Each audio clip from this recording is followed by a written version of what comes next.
and welcome to Learning Music with Pat. I'm going to start a section on fingering charts, but what I want to do is start to give you an example. I want to start off with this little instrument, which is called a sweet potato ocarina. To me, it looks like a submarine, but they call it a sweet potato ocarina. It's an interesting little instrument.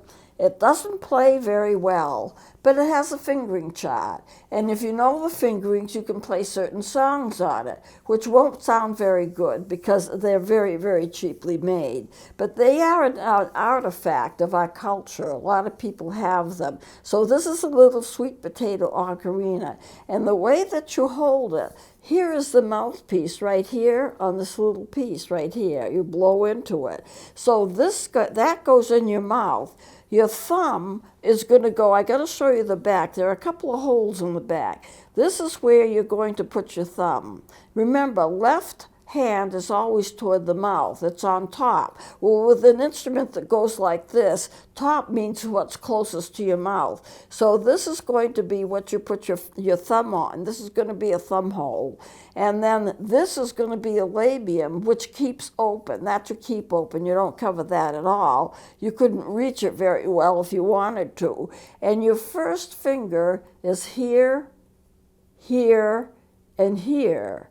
1, 2, 3. Left hand goes on the top. If I put this in my mouth, this really here is by the top. Then you have this, this, this, and this. There is room for 7 fingers. 1, 2, 3, 4, 5, 6, 7. And it comes with a little chart. I want to show this to you first, maybe. This might be a good thing to do. This is the fingering chart. And I was going to take it to a photocopy place and really have it magnified. But then I thought, it might be even more clear if I just draw it out. So this is it. This is my rendition, my hand drawing of the ocarina. And it has 7 places where you can put your fingers on the front of it. And your index finger is going to be this one right here. Second finger next to it, and third finger next to that. So you have these 3 fingers, and then there's this little place here that's just a circle. If you can see it, it's just a circle. It's not a hole. That's where you put your 4th finger. It's just a resting place for your 4th finger. And so you're holding it like this. And then this is the 4th finger, the index finger on this chart. This is going to be 4, 5, 6, and 7. They're all numbered, and it's all numbered on the fingering chart. So you're holding it like this. You can see the quality of sound it makes. I have another one. I have 2 of these. This is an older one. It actually sounds better than the newer one.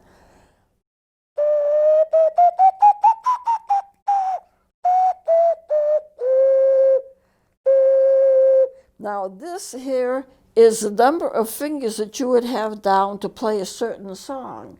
This song actually plays Happy Birthday to You. It doesn't give you any sense of the timing, how long you hold the note. It's just when it says 7, 7, it means for the first 2 notes, all 7 fingers are down.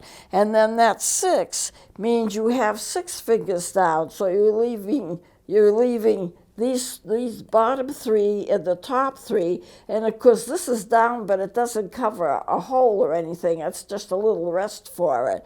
And so you can tell by the numbers what fingers are down.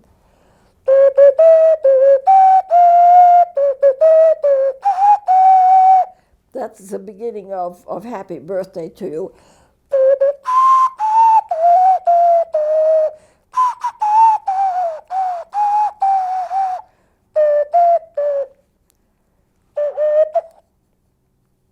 So I have to look at that.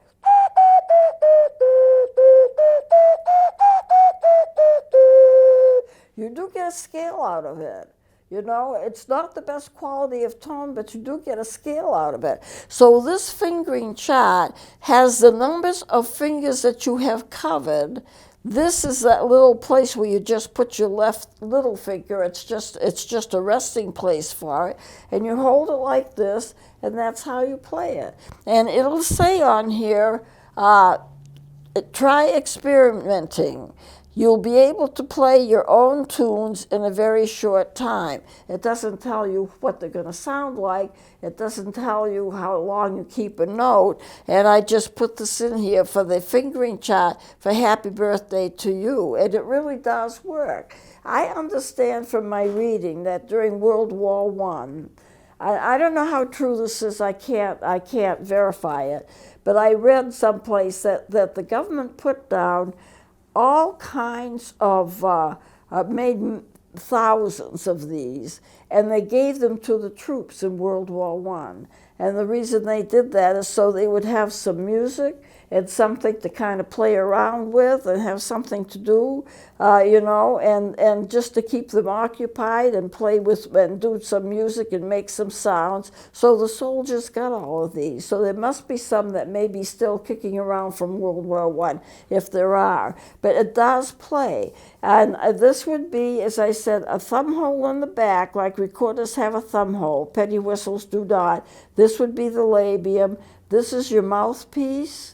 And this is where your hand positions.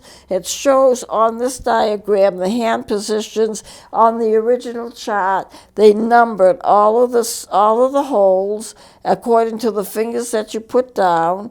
And this here is just the resting place for your little finger on your left hand. So I tried to duplicate this up here, and I put left hand over here.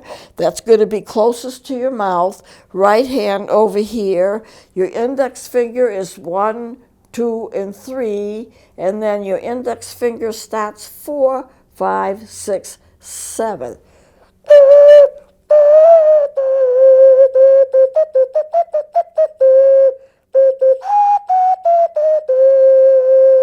So that's the little sweet potato ocarina. They come in. They come better off in some. Other ocarinas come better off. More complicated. They sound better. Okay, so this gets us started. Now, what I did, I have written out a piece of music, and I'm going to play it, and I want to show you the different ways that I have written it, and I get the same song each time. I decided to do this as an exercise so that you could see timing and fingering and get all of that together before I show you more fingering charts. So here's a song, a very simple song that I wrote up. What I do is I do compose for students sometimes, and it's interesting. This is very simple. It's in 3/4 time.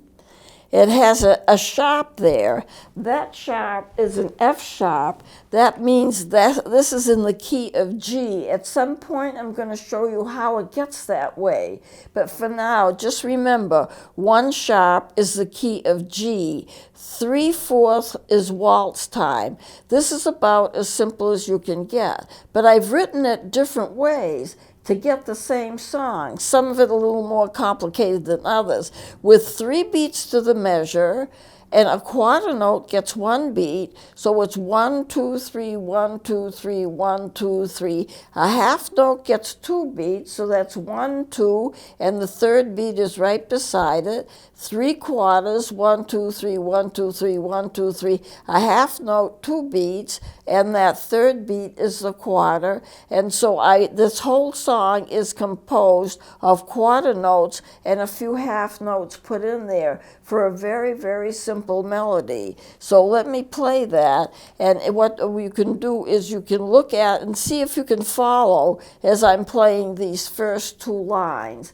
And I'll play that now, and it's not going to go too fast, and it's very simple. So if you can kind of count in your head the 1, 2, 3, 1, 2, 3, 1, 2, 3, 1, 2, 3, then you're getting a head start in learning how to read music. So I'll play this now.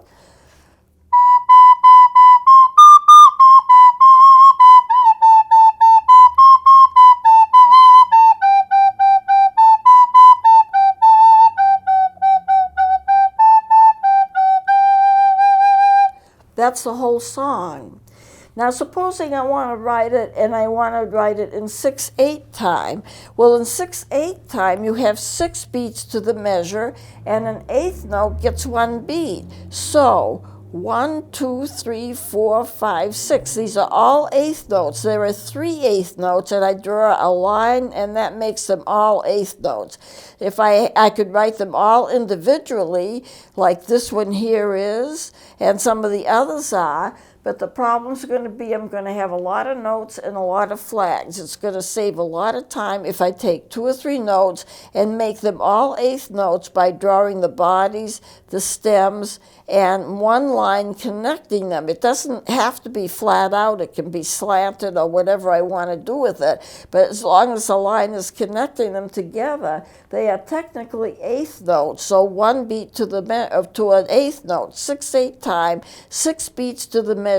The eighth note gets 1 beat. 1, 2, 3, 1, 2, 3, 1, 2, 3, 1, 2, 3. 1, 2, 3, 4, 5, 6. 1, 2, 3, 4, 5, 6. Now, if an eighth note gets 1 beat, then the quarter note gets 2 beats. So on a measure like this one, it would be 1, 2, 3, 4, 5, and there's a 6 beat right there, because that quarter note is going to get 2 beats because it's twice as long as the eighth note, which gets 1 beat.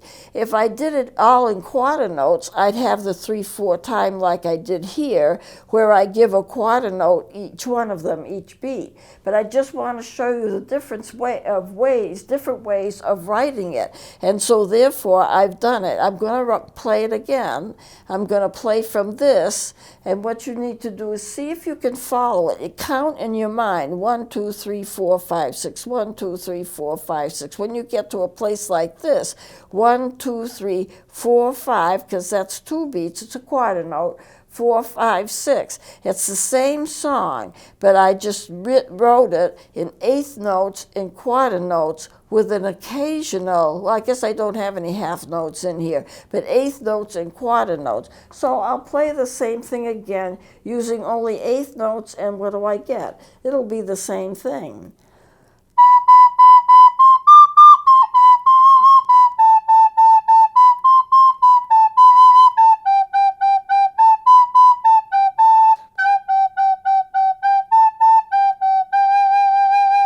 Now note I didn't play it very fast, and I could probably do the whole thing without taking a breath. I didn't put any breath marks in it either, because when you need to take a breath, you just take one.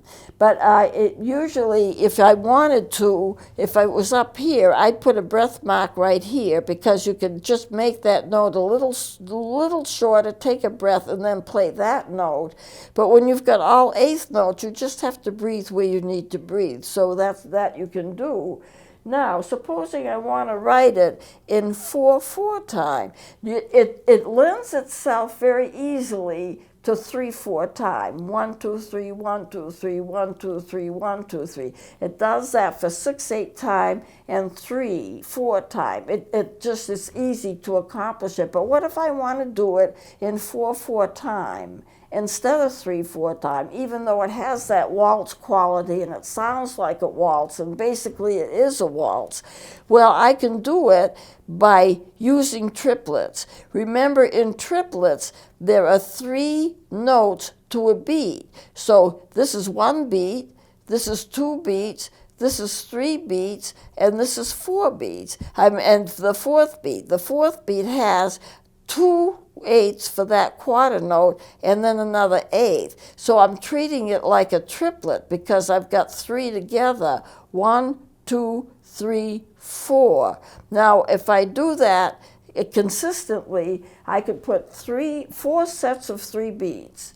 And so each set of 3 beats gets 1 beat. And if you have 4 sets of 3 beats, then you got a 4/4 time because you're doing it 4 times. But each of those sets of notes is 1 beat. So I'm going to do that. 1, 2, 3, 4. 1, 2, 3, 4. 1, 2, 3, 4. I crossed that out because I did that wrong, so just kind of ignore that.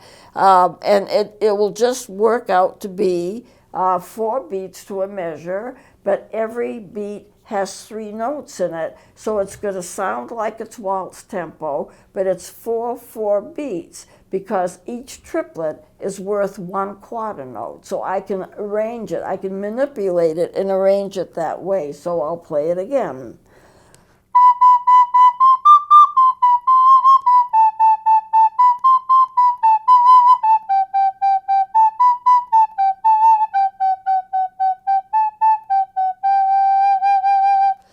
Now there's one more time I put in to it, and that was 3-2.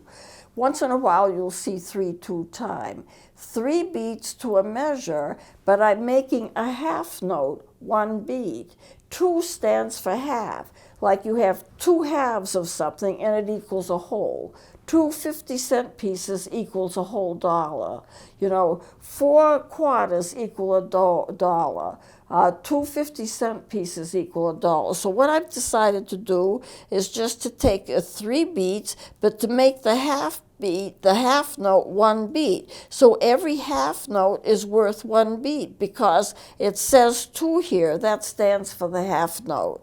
And you still get 3 beats to the measure because that's the way I wrote it. So in order to use half notes, I have to have 3 half notes to get 3 beats because each half note is worth 1 beat. So I'm going to do it 3 times, and I'm going to get 1, 2, 3, 1, 2, 3, 1, 2, 3, and that's the way it's going to go all the way to the end. In the end, I put in a whole note, and that would be worth 2 beats, and this is the 3rd beat. That's just the way I happen to write it. So at any rate, we'll go from 3, 2, 1, 2, 3, 1, 2, 3, 1, 2, 3, 1, 2, 3, and I can do that all in half notes and just give the half note 1 beat and count that half note as 1 beat. Instead of doing it on quarters, I'm doing it in halves. And the reason we know it's half notes is it has that 2 underneath that. That 2 stands for half. So let me try this again.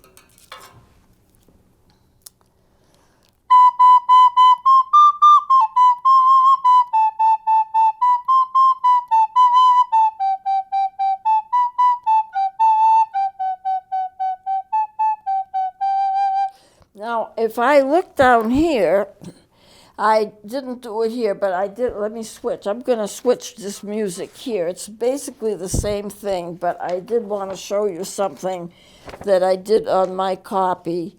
I put in a hold right there. I put in a hold right there. Those 2 notes is like 1 and 2, and I put them in for, that makes it for 2 beats, and this makes the 3rd beat. You see, if a half note gets 1 beat and I want to hold it for 2 beats, then I can just put a hold over the 2nd note, and it's going to be played as 1 beat. It's going to be played as 2 beats because I've connected them together, so it's longer, but it's counted 1, 2, and then that other half note is the 3rd beat. So I'm keeping my waltz tempo. I'm just putting 2 half notes together, tie them together. So instead of treating them like separate notes, I'm treating them like the same note held over. That's going to give me 2 beats. A half note is worth 1 beat. This will give me 2 beats. It would be like as if I put a half note in 3/4 time or 4/4 time, and this is the 3rd.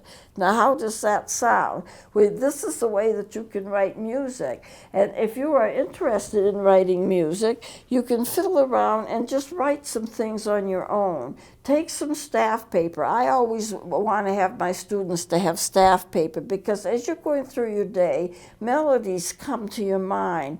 Why not try to write them down? If you try to write them down, then you can read it. One reason I know, I used to go, if I was shopping or something, and a song would come to my mind, and I didn't want to forget it.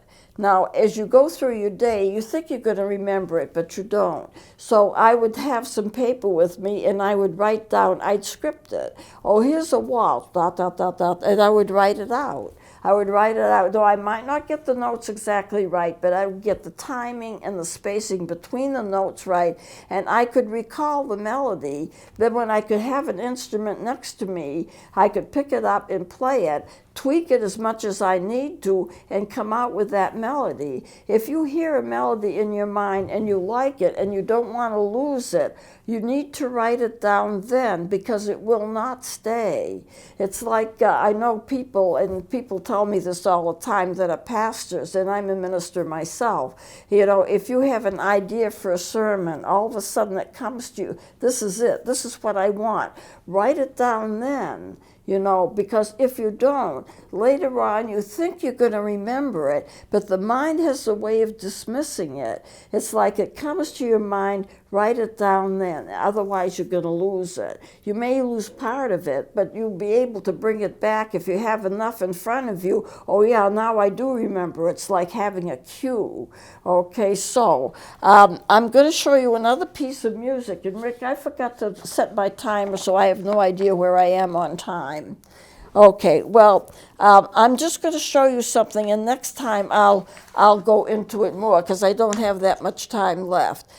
These are all dotted eighths and sixteenths, triplets, and a half note. And if I were to play that, I'll just play the first line or two, because I want you to see the timing of that. And just follow that. I've got C, B, A, triplets, and another dotted eighth and 16th and a half note.